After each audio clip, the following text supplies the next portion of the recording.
Rugby aan die gang hier in die agtergrond. Dis nou CRC se semi-finals. Springbok bout is nou in die pot. Hy moet begin werk maak. En hier is ek besig om nou maar net 'n bietjie van die kruie en speserye met mekaar te meng. Dit gaan nou nogals lekker gaan. Soos al hierdie kruie en speserye bymekaar het.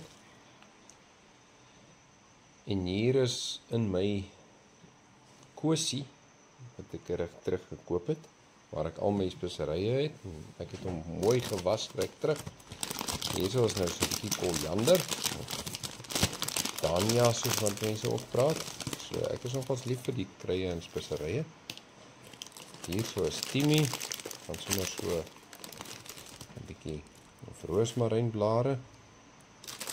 Hier so is 'n klompie timie wat ek hierin gaan gooi. Ek gaan hom sommer so 'n bietjie hierso bygooi.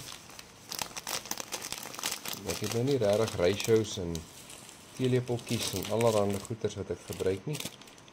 Dan het ek hierso ook 'n bietjie my immer gewilde allspices wat mense gebruik.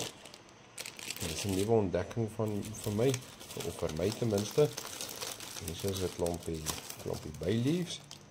Sommer so half 'n klomp. Wat by is hierdie bout moet mos nou nog 'n rukkie wees. So en dan meng ek dit nou maar net so bietjie. Terloops ek het my hande gewas, dan het ek so 'n bietjie krap hierso in. En ek sal nou 'n bietjie swart peper insit en 'n bietjie sout ook en sout speserye oorgooi, maar ek probeer heeltyd my speserye so maak dat mens die minimum sout op die vleis gebruik. En dat 'n mens meer speserye gebruik vir die sout, of vir die vleis. Ek dink dit is dalk gesonder. Ek is nou nie 'n eetkundige kenner nie, maar daar is definitief seker so 'n teorie wat daar so is. En ja, so ons gaan nou verder kyk wat hier aangaan.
Met 'n komrits te doen het nie. Maar daar is tog net iets daar lekker aan om iets spesiaals te maak as die ouens komrits hardloop. Seker as jy self ook al darmal so iets gedoen het. En dan nou nog met 'n mooi musiek in die agtergrond. Daar sien. Hy is gaar. Ons gaan hom geniet. Kyk net hierso. Breek hy oop. My mond water al reeds.